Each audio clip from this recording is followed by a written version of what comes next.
रात के लगभग 11 बजे थे। बरसात अभी अभी रुकी थी और गांव की कच्ची सड़क से भाप उठ रही थी। आशा, 23 साल की शहर में पली बढ़ी लड़की, पहली बार इतने सालों बाद अपनी नानी के गांव आई थी। दिल्ली की तेज जिंदगी से थककर वो कुछ दिन शांति चाहती थी, लेकिन उसे अंदाजा नहीं था कि ये शांति किस कीमत पर मिलेगी। उसके साथ था रोहन, 22 साल का मॉडर्न सोच वाला लड़का। व्लॉग बनाता था, हर चीज को लॉजिक से देखता था। भूत प्रेत उसके लिए सिर्फ कंटेंट थे। गांव का नाम था केलनवाड़ी। नानी का पुराना वाड़ा गांव के आखिरी सिरे पर था, जहां मोबाइल नेटवर्क भी ठीक से नहीं आता। जैसे ही दोनों अंदर घुसे, एक अजीब सी ठंडक ने आशा की रीढ़ में सिहरन दौड़ा दी। इतना क्रीपी क्यों लग रहा है? आशा ने धीमी आवाज में कहा। रोहन हंसा।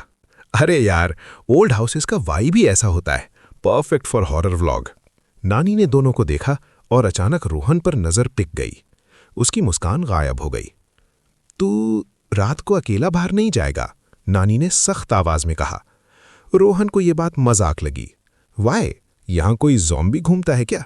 नानी ने कोई जवाब नहीं दिया, बस दरवाजा बंद कर दिया। रात के खाने के बाद गांव पूरी तरह खामोश था। न कुत्ते भौंक रहे थे, न झिंगुर। आशा को नींद नहीं आ रही थी। उसे लग रहा था जैसे कोई बाहर आंगन में धीरे धीरे चल रहा हो। अचानक छन की आवाज आई, जैसे किसी ने मिट्टी का दिया गिरा दिया हो। आशा उठी और खिड़की से झांका। वहां कुछ नहीं था, लेकिन तभी उसने देखा बरगद के पेड़ के पास कोई छोटा सा साया, बहुत छोटा, बच्चे जैसा लेकिन टेढ़ा। आशा की सांस अटक गई। वो साया अचानक गायब हो गया। अगली सुबह गांव में अजीब सी हलचल थी। एक औरत रोते रोते बोल रही थी कि उसकी बेटी रात भर गायब रही। नानी ने आशा को कमरे में खींच लिया। तू रात को बाहर तो नहीं निकली? आशा ने सिर हिलाया। नानी ने राहत की सांस ली, लेकिन फिर धीरे से बोली, वो वापस आ गया है। कौन? आशा ने पूछा। नानी की आंखें भर आईं। मुंजिया। रोहन ने यह सब रिकॉर्ड करना शुरू कर दिया। नाइस, लोकल फोकलोर, वो बोला। ऑडियंस को मस्त लगेगा। नानी गुस्से में चिल्लाई, ये कहानी नहीं है, ये श्राप है। गांव के बाहर एक पुराना मंदिर था, आधा टूटा हुआ। कहा जाता था कि वहां कभी एक लड़का रहता था जो शादी की जिद में पागल हो गया था। वो लड़का न बच्चा रहा, न आदमी बन पाया। रात में गांव के लड़कों को बुलाता था, उनकी आवाज में, उनके सपनों में, और जो चला जाता वो लौटता नहीं। रोहन ने सब सुना, लेकिन विश्वास नहीं किया। उसी रात उसने डिसाइड किया कि वो मंदिर जाएगा व्लॉग के लिए।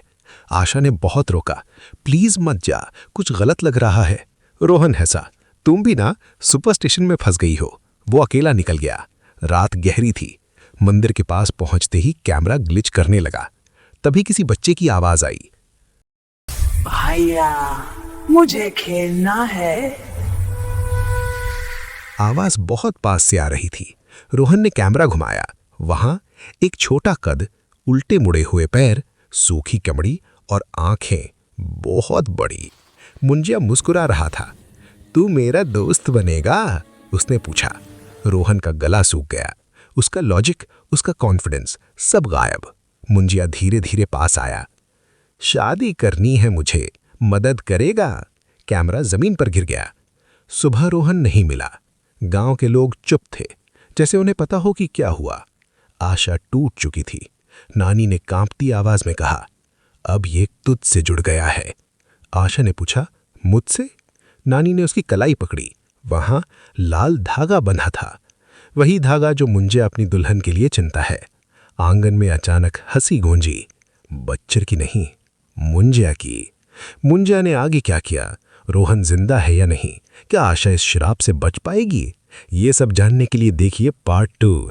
अगर आपको ये कहानी डरावनी लगी हो तो वीडियो को लाइक करें, चैनल को सब्सक्राइब करें और बेल आइकन दबाना ना भूलें ताकि अगला पार्ट मिस ना हो। मुझे खेलना है।